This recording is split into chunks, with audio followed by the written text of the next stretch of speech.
Tugasku menemanimu.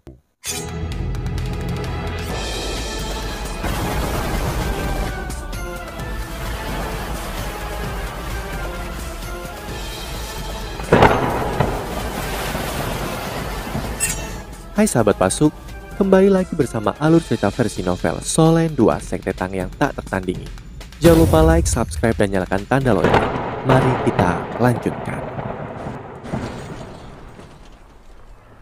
Kita mungkin adalah sejarah baru di mana limit dulu dengan inti jiwa pelengkap yin yang. Tamu-tamu menghela nafas tinggi dan berkata, aku mungkin berpikir hal yang sama jika sebelum aku bertemu Penatua Long dan Yesuswi, namun aku merasa berbeda. Sekarang limit dulu memiliki gerakan pembunuh mereka sendiri. Mereka memiliki pemahaman mereka sendiri tentang dunia ini. Mungkin kultivasi kita telah mencapai tingkat itu, tetapi kita tidak dapat mempertimbangkan limit dulu sebelum kita mengembangkan pemahaman kita sendiri. Itu sebabnya kita harus terus bekerja lebih keras. Kita pasti akan dapat mencapai tingkat itu. Ketika itu terjadi, dunia akan sangat berbeda. Wu Yuhao tertawa ketika berkata, ya mungkin begitu. Aku akan selalu bersamamu apapun yang terjadi. Kita akan mencapai tingkat itu. Dan dunia itu tidak peduli apa kultivasinya sudah mirip dengan limit dulu. Bagaimana mungkin dia tidak bersemangat? Itu adalah apa yang telah dia dambakan selama ini. Wu Yuhao melanjutkan, kita bersampai. Biarkan aku memeriksa. Wu Yuhao mengendalikan kecepatan mereka saat dia memegang tangan Tang Wutong. Dia melambat. Dia memang pernah ke tempat ini sebelumnya. Hutan lebat di depannya berubah dari hijau gelap ke hitam pekat. Di seluruh benua, hanya hutan ini yang memiliki karakteristik khusus. Itu karena ini adalah hutan iblis jahat. Ya, markas gereja Roh Kudus berada di hutan ini. Jika bukan karena informasi yang diberikan oleh Long Xiaoyao, tidak ada yang akan menebak ini. Di Kekaisar Ryu, hutan iblis jahat seperti hutan Stardo di benua Doulo. Monster terkuat yang hidup di Kekaisar Ryu berada di hutan ini. Ini termasuk Kaisar Tiran Mata Jahat, peringkat kedua di antara 10 besar monster roh. Wu Yuhao telah memperoleh cincin roh ketujuh dari mata rohnya di sini. Dia telah menghabisi mata Tiran Jahat 100.000 tahun sebelum dia ditemukan oleh Kaisar Tiran Mata Jahat. Ia nyaris tidak lolos di kematian. Dia berbeda sekarang. Kali ini, dia mungkin tidak akan takut pada Kaisar Tiran Mata Jahat lagi. Namun apa yang tidak dia mengerti adalah mengapa gereja Roh Kudus menempatkan markas mereka di sini. Ini bukan masalah bagi para Master jahat yang kuat, tetapi bagaimana dengan para Master jahat yang lebih lemah. Ketika mereka menghadapi monster yang kuat, kehidupan mereka akan dalam bahaya. Tidak peduli apa, itu cukup baik jika dia bisa menemukan Master jahat di sini. Tanpa perlindungan Dewa Kematian Doulo, tidak ada yang bisa menghentikan mereka lagi. Ketika dia mendarat, Wu Yuhao sudah melepaskan deteksi spiritualnya. Itu seperti jaring besar yang menyelimuti seluruh hutan. Long Xiaoyao hanya memberitahunya tentang hutan iblis jahat. Dia tidak merinci dengan pasti di mana gereja Roh Kudus tepatnya berada di hutan ini. Ketika Wu Yuhao mengsurvei hutan, dia sangat berhati-hati. Bagaimanapun, ada monster roh yang hidup di sini yang hanya kalah dengan titian di dunia para monster roh. Yang terbaik adalah tidak menyinggung Kaisar Tiran Mata Jahat. Itu akan membantunya menghindari masalah yang tidak diinginkan. Wu Yuhao pernah bersumpah bahwa dia tidak akan menghabisi monster roh lain kecuali dia diserang. Inilah sebabnya dia tidak akan memprovokasi Kaisar Tiran Mata Jahat meskipun dia tidak takut padanya. Ngundulasi spiritualnya terus menyebar. Segera Wu Yuhao menemukan sasarannya. Dia tahu batasannya dengan sangat baik selama proses pengawasan ini.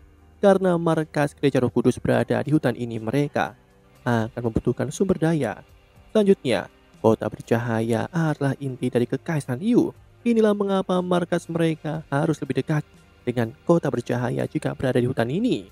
Hutan ini penuh dengan bahaya. Untuk menghindari bahaya, sebaiknya markas berada jauh dari wilayah inti. Akibatnya, ia terutama mengsurvei perimeter hutan yang menghadap kota bercahaya. Dan memang, dia dengan cepat menemukan banyak orang yang bekerja keras. Mereka terlalu jelas.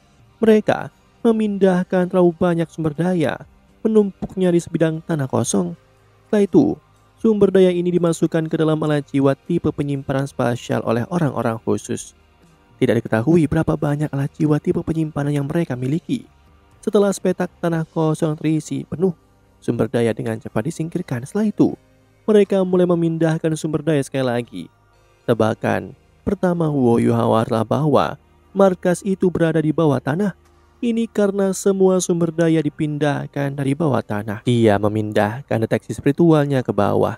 Mengingat kekuatan spiritualnya saat ini, melihat di bawah tanah bukanlah masalah. Saat dia menjelajah lebih dalam, dia tiba-tiba tercengang. Proyek macam apa ini? Di bawah hutan, ada konstruksi yang mirip dengan istana. Bangunan bawah tanah ini lebih dari 1000 hektar. Itu terbuat dari granit dan dilengkapi dengan semua jenis dekorasi, membuatnya tampak sangat elegan. Ada sekitar 1000 orang di gedung ini, dan kebanyakan dari mereka sibuk. Di antara mereka banyak yang relatif lebih lemah, hanya memiliki antara 3 dan 6 cincin. Namun masih ada 1 hingga 200 orang dengan kultivasi yang agak kuat. Mereka memerintahkan yang lemah, yang memindahkan sumber daya. Wo Yuhao bahkan tidak perlu memeriksa untuk mengetahui bahwa dia telah menemukan tempat yang benar. Terlepas dari gereja Roh Kudus, siapa lagi yang akan begitu kaya? Dari sumber daya yang sedang dipindahkan, jelas bahwa ada logam langka, gunungan koin jiwa emas, dan harta berharga. Nilai mereka tak terukur. Meskipun kekayaan mereka tidak bisa dibandingkan dengan kekaisaran Ryu, mereka masih sekaya akar misrik. Para masalah jahat ini pasti telah mencuri dan merampok semua barang ini. Baiklah, ini bagus. Kecurigaan Huo Yuhao dikonfirmasi ketika dia menemukan Zhong Liwu dan Feng Ling di antara kerumunan orang. Nanggong Wan juga ada di sini. Ada juga banyak wajah yang dikenalinya. Ya, ini tempatnya. Mereka benar-benar berada di sini. Zhong Liwu menonton dengan muram saat orang-orangnya bekerja. Dia bertanya pada Nanggong Wan, apakah ada berita dari penatua tertinggi? Belum. Dia belum membawa kembali berita meskipun dia pergi di pagi hari. Nanggong Wan menjawab dengan hormat. Zhong Liwu mengerutkan alisnya dan berkata, kelompok terakhir dari sumber daya telah dipindahkan. Orang-orang kita juga kembali. Setelah kita mengangkut kumpulan ini, kita dapat menutup sementara pintu keluar. Kita akan kembali ketika kita memiliki kesempatan. Ini adalah dasar dari gereja kita. Kita pasti akan kembali suatu hari nanti. Nanggong Wan mengangguk dan menjawab, kita pasti akan kembali. Pemimpin sekte, kapan kita akan pergi? Zhong Liwu menjawab tanpa ragu-ragu, kita akan segera pergi setelah kita menyimpan semuanya. Nanggong Wan tertegun. Bukankah kita seharusnya menunggu penatua tertinggi dan penatua Long? Zhong Liwu menggelengkan kepalanya dan menjawab, tidak. Dia mengatakan kepada kita untuk tidak menunggunya. Aku ingin tahu apa yang dia pikirkan. Karena kekaisaran Ryu sudah berselisih dengan kita. Mengapa dia tidak memerintahkan kita untuk membalas dendam pada mereka? Mengingat kekuatannya, bagaimana kekaisaran Ryu bisa menghentikan mereka? Aku tidak takut. Untuk selamatannya, kita akan segera pergi setelah kita selesai berkemas. Orang-orang kita adalah fondasi kita. Kita hanya perlu melarikan diri dan mengumpulkan kekuatan kita sebelum kita bangkit kembali. Baiklah, Nanggong Wan dengan hormat mengakui. Di sini, Zhong Liwu adalah yang bertanggung jawab. Nanggong Wan hanya bisa mendengar instruksinya. Pada saat ini, Feng Ling dan Zhong Liwu mengangkat kepala mereka pada saat yang sama dan melihat ke langit. Ekspresi mereka sedikit berubah. Nanggong Wan dan para tetua lainnya sedikit lebih lambat dalam bereaksi. Tetapi mereka juga mengangkat kepala setelah beberapa saat. Sebagai Feng Hao Dolo, indera mereka sangat takut. Tekanan besar yang tiba-tiba muncul di langit tentu menarik perhatian mereka. Bagaimana mungkin bagi mereka untuk tidak merasakannya? Mereka panik ketika mereka merasakan tekanan yang menakutkan. Asal-usul tekanan ini juga tidak diketahui. Seringkali hal yang tidak diketahui adalah yang paling menakutkan. Atas perintah Zhong Liwu, penghalang cahaya segera naik, menelan semua masroja di dalamnya. Kekaisaran Ryu bukan satu-satunya yang memiliki penghalang pertahanan terkait. Gereja Roh Kudus telah lama menjadi agama nasional mereka. Mereka juga memiliki cara sendiri untuk melestarikan diri mereka sendiri. Selain itu, ini adalah markas mereka. Langit perlahan berubah gelap. Awan besar mulai berkumpul. Cuaca sepertinya juga berubah lebih dingin. Aku akan naik melihatnya, kata Feng Ling. Zongliwu menarik Feng Ling kembali dan menggelengkan kepalanya padanya. Mereka bukan dari Kekaisaran Ryu. Mr. Jiwa tidak bisa memberi tekanan pada kita. Ada sedikit orang di benua ini yang dapat melepaskan tekanan mengerikan seperti itu. Kirim sinyal bahaya. Sinyal bahaya menuju itu. Feng Ling heran ketika dia melihat Zongliwu. Zongliwu mengangguk. Detik berikutnya nyala api keemasan naik ke langit. Setelah itu meledak di langit seberkas cahaya keemasan lainnya melesat lebih jauh ke langit. Itu meledak juga dan berubah menjadi payung emas yang tergantung di langit, hanya memudar perlahan. Sinar cahaya putih turun dari langit itu tidak dianggap sebagai sangat kuat, namun ekspresi para master jahat berubah sedikit ketika itu muncul. Ini karena tekanan yang dihalangi oleh penghalang pertahanan terkait semakin kuat. Itu bahkan jauh lebih kuat dari sebelumnya.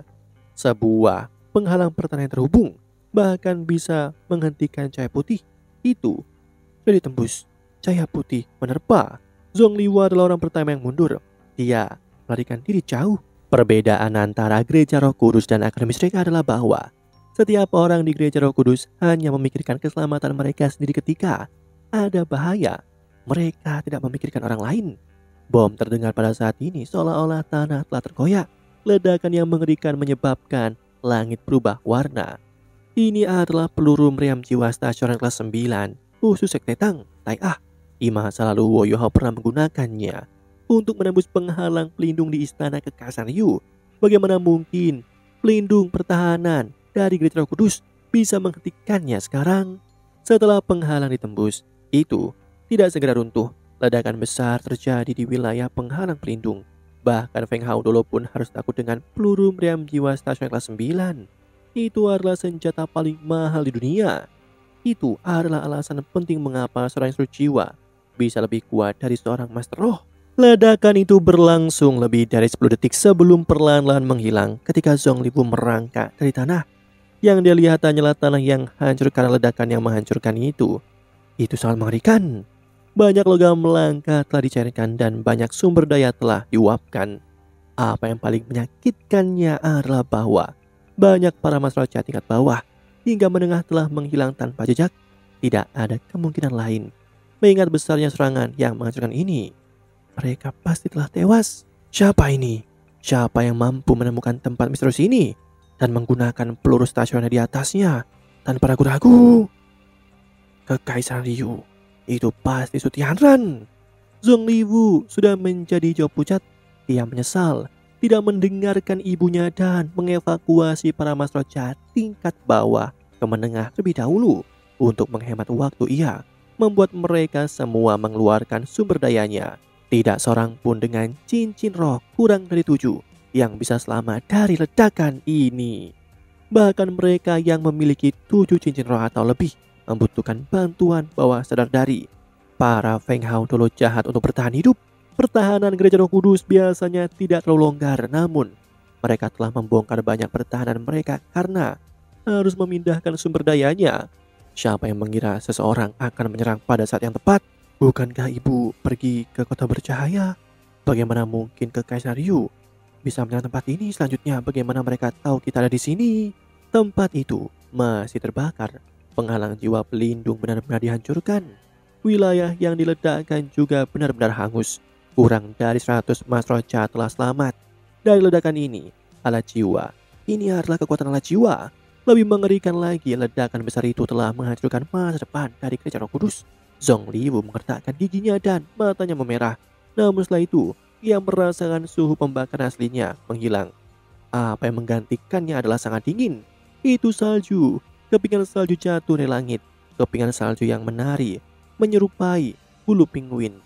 Awan berkabut dikelilingi oleh butiran salju. Segera bumi berubah putih.